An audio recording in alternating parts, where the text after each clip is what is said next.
Hello friends, welcome to all of you on my YouTube channel Sarkari Bharat. दोस्तों, आज की इस वीडियो के अंदर हम बात करने वाले हैं, जैसा कि आपको स्क्रीन पर दिख ही गया होगा, सेंट्रल टीचर एलिजिबिलिटी टेस्ट यानी कि केंद्रीय शिक्षक पात्रता परीक्षा, जिसके प्रीवियस ईयर क्वेश्चन हैं जो कि मैथ्स के हैं, गणित के सवाल हैं जो कि सीटेट 2022 जनवरी 2022 के पेपर में पूछे गए थे। तो पुराने पेपर में पूछे गए उन सभी क्वेश्चंस को हम डिस्कस करने वाले हैं। दोस्तों, गणित के सवाल है।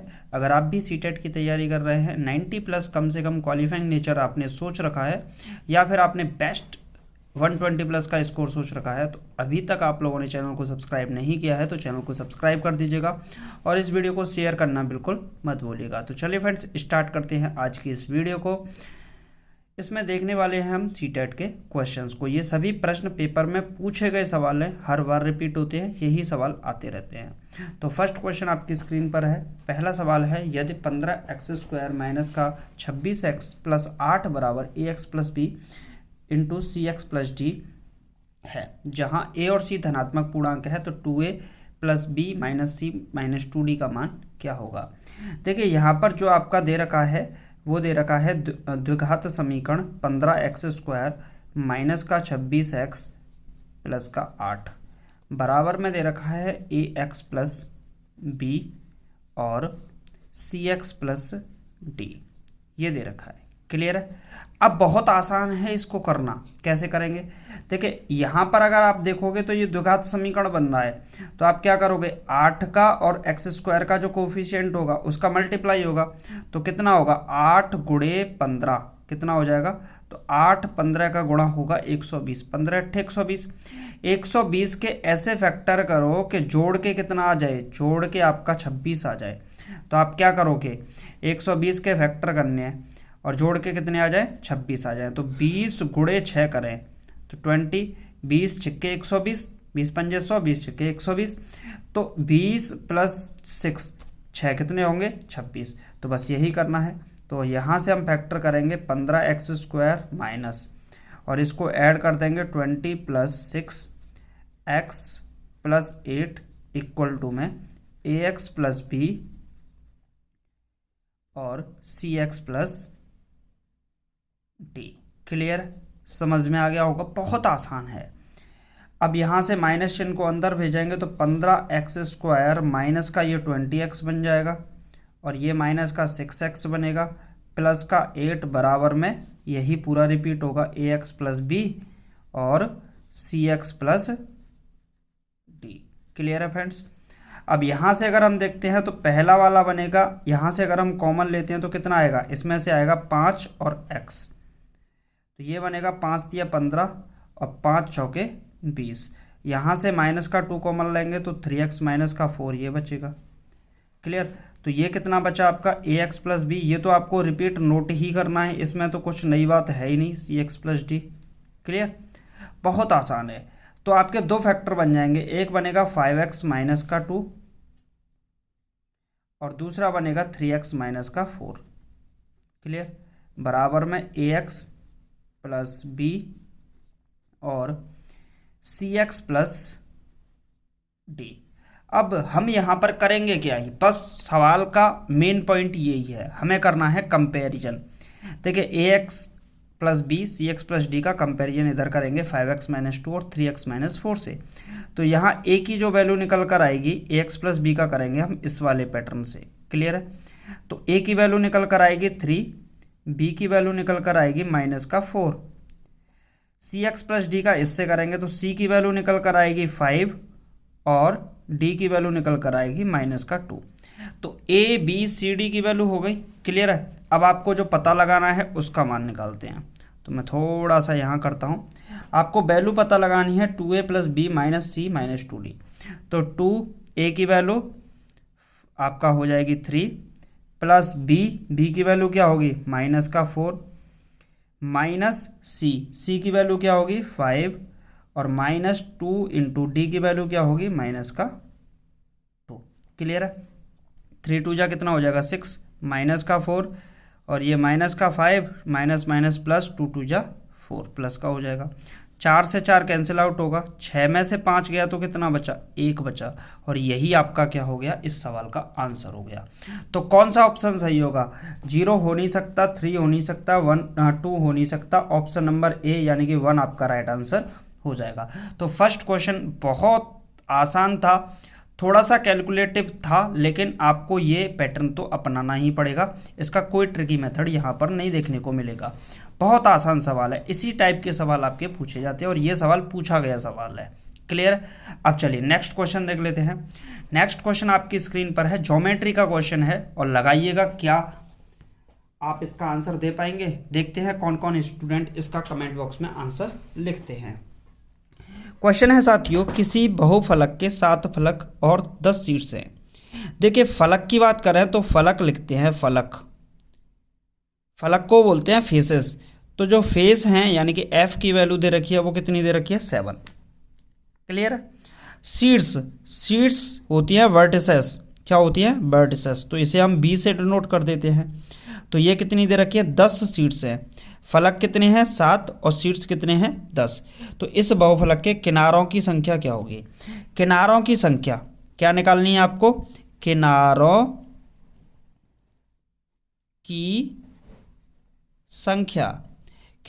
संख्या, इसको हम डिनोट करते हैं ई से। तो आपको ई का वैल्यू निकालना है।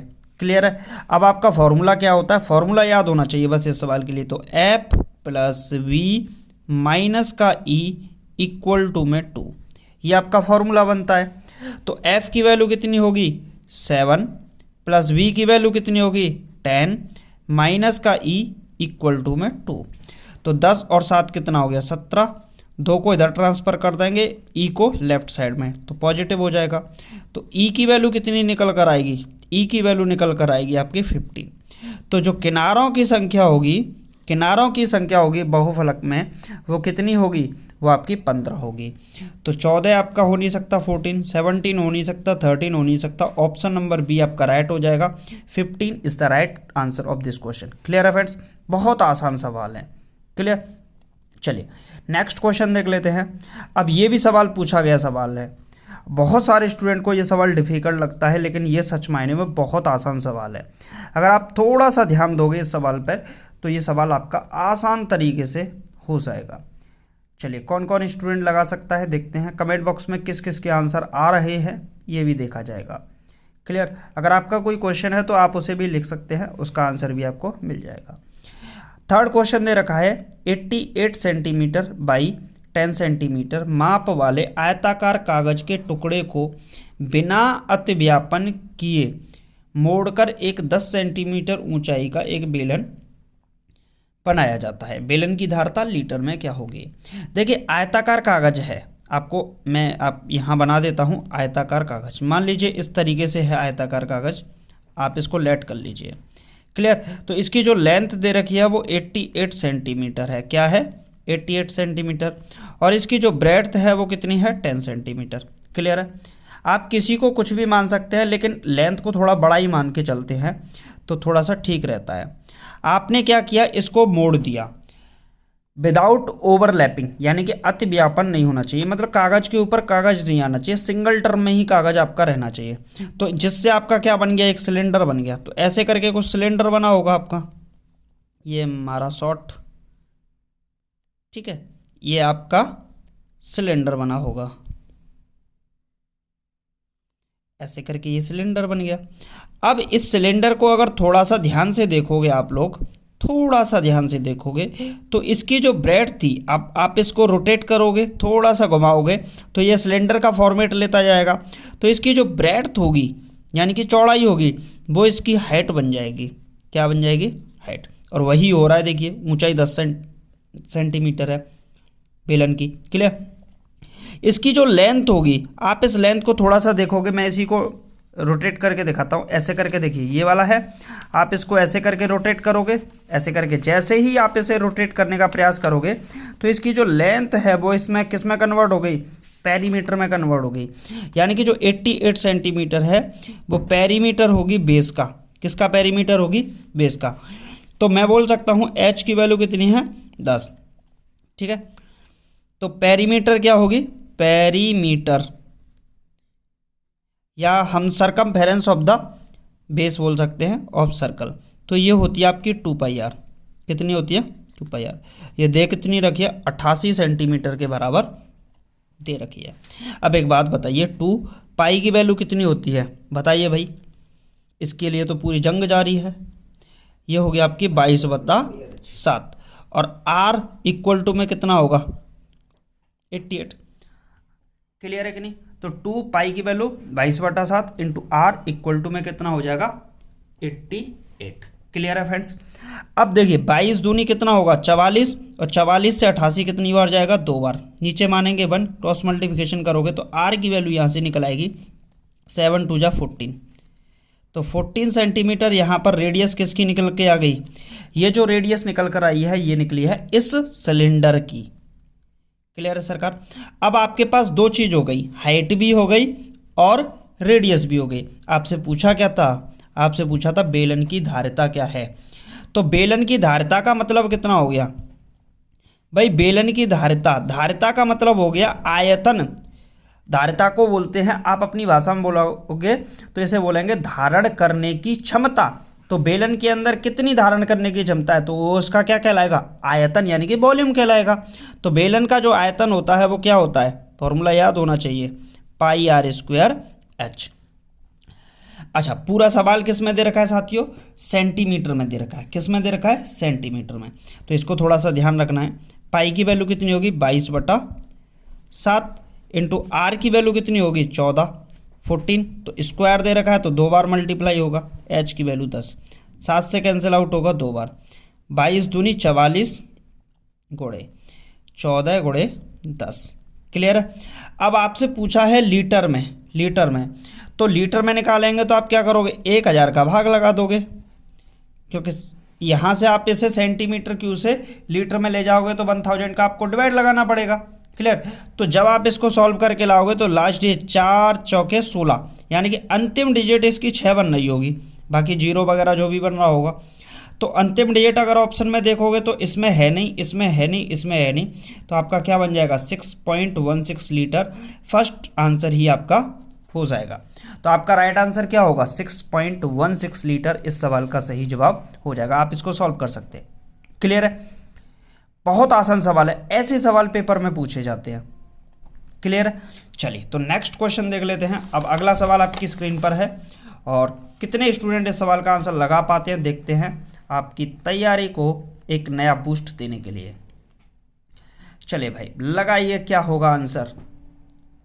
बहुत सारे स्टूडेंट आंसर दे भी रहे हैं।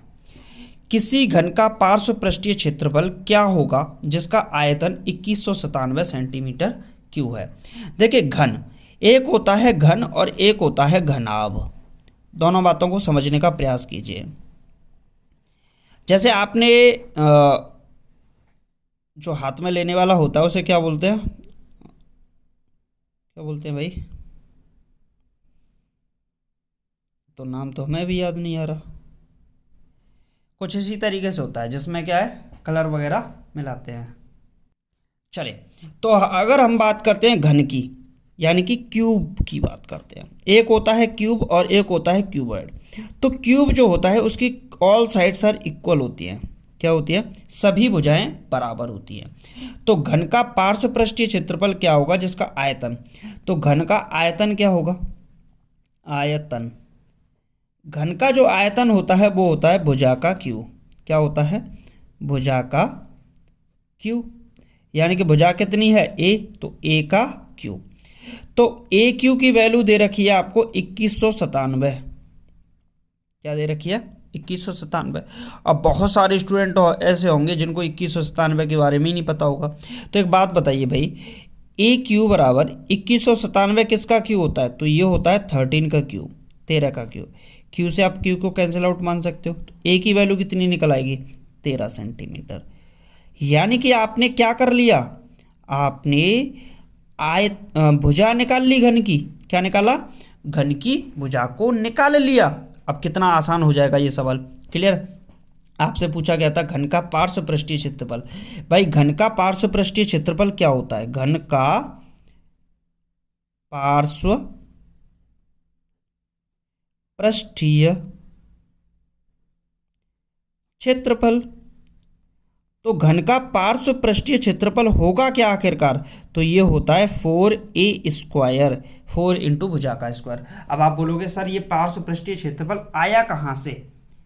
तो इसको समझिए, जैसे आपका कोई कमरा है, जिस कमरे में आप रहते हो, ठीक है, उस कमरे के फर्श को हटा दिया जाए और ऊपर से उसकी छत को हटा दिया जाए, तो जो 4 दीवारें बचेंगी वही आपका पार्श्व पृष्ठीय कहलाएगा। उनका जो क्षेत्रफल होगा वो पार्श्व पृष्ठीय होगा।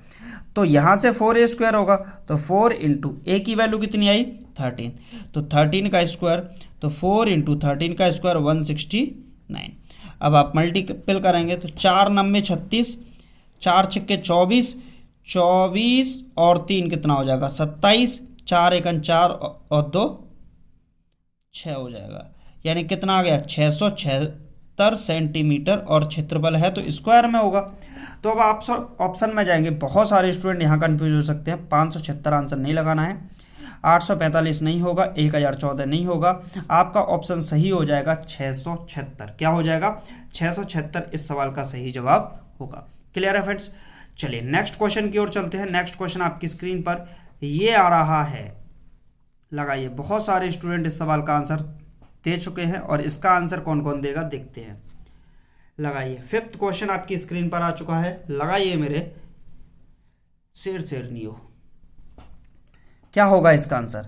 देखिए सवाल क्या है, क्वेश्चन दे रखा है आपका 6 अंकों की सबसे बड़ी संख्या के विभिन्न अभाज्य गुणनखंडों की संख्या क्या है?